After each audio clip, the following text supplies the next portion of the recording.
Baiklah, Assalamualaikum warahmatullahi wabarakatuh. Sebelum memulai mata pembelajaran pada pagi hari ini, ada baiknya kita mengucapkan nafas bismillah. Bismillahirrahmanirrahim. Materi yang akan kita bahas pada pembelajaran hari ini adalah materi korosi, di mana subtema yang akan kita pelajari adalah pengertian korosi, proses terjadinya korosi, faktor-faktor yang mempengaruhi korosi, dan cara pencegahan dari korosi itu sendiri. Pengertian korosi di sini pengertian korosi menurut Robert 2004. Korosi adalah peristiwa rusaknya logam karena reaksi dengan lingkungannya. Menurut Gunaltun 2005, korosi adalah fenomena elektrokimia dan hanya menyerang logam. Ada pula definisi lain yang mengatakan bahwa karat merupakan rusaknya logam karena adanya zat penyebab karat. Selanjutnya adalah proses terjadinya korosi. Proses terjadinya korosi merupakan proses elektrokimia. Elektrokimia adalah proses terjadinya reaksi redoks atau yang sering disebut dengan reaksi oksidasi secara spontan. Contohnya adalah korosi pada besi akan membentuk oksida pada besi. Besi akan teroksidasi oleh oksigen dari udara dan akan membentuk korosi.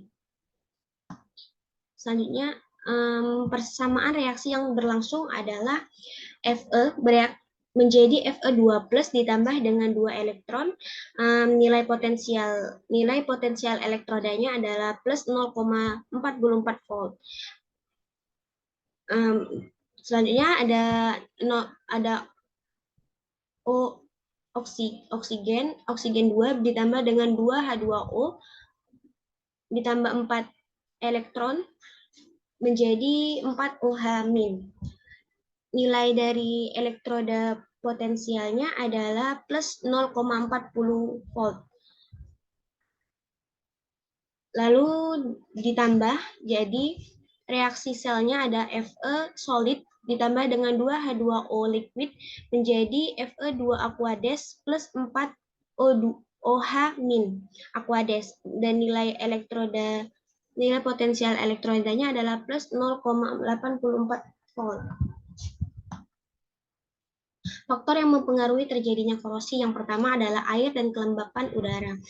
Ada air dan kelembapan udara.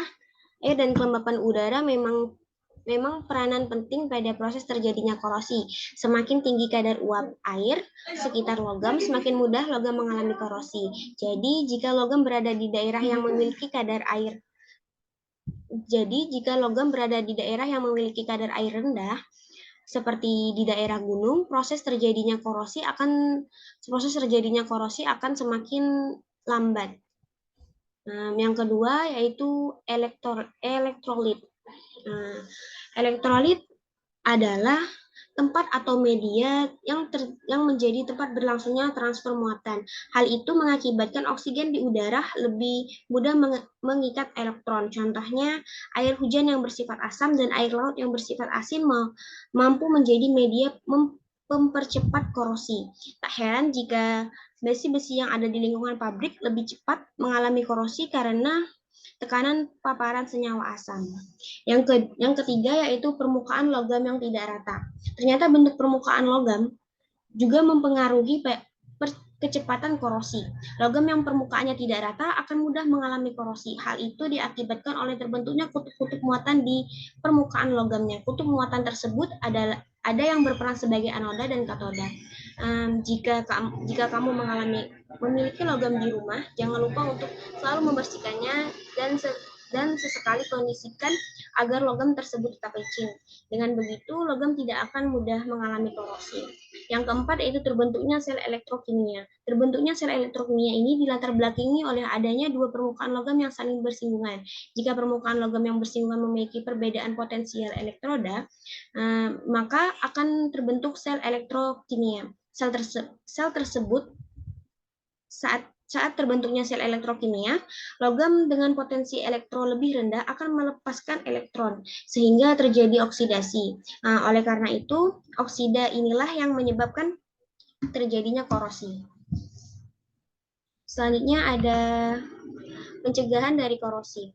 Yang usaha pertama adalah usahakan logam tidak mengalami kontak langsung dengan udara luar. Dengan membuat lingkungan di sekitar logam bebas oksigen, yaitu mengalirkan gas karbon dioksida.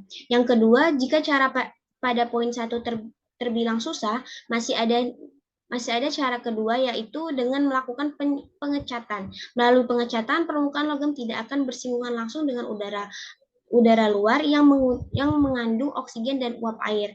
Dengan demikian, logam tidak akan mudah untuk mengalami korosi. Yang selanjutnya adalah menggunakan elektroplatik, yaitu melapisi permukaan logam secara elektrokimia. Permukaan logam yang akan dilapisi berperan sebagai katoda, sedangkan pelapisnya dalam hal ini logam lain berperan sebagai anoda. Contohnya elektroplatik ini bisa kamu lihat di badan mobil. Sebenarnya badan mobil tersebut dari besi atau baja. Pernah? Tentu tidak. Tentu tidak ya. Hal itu karena badan mobil sudah dilapisi dengan logam lainnya, yaitu krom, sehingga terlihat lebih indah dan mengkilap. Pencegahan pada korosi selanjutnya adalah mengorbankan anoda atau pelindung katoda, yaitu cara untuk mencegah korosi dengan cara mencegah terbentuknya sel elektrokimia. Perlindungan katoda atau pengorbanan anoda dilakukan dengan cara menyambungkan logam yang akan dilapisi dengan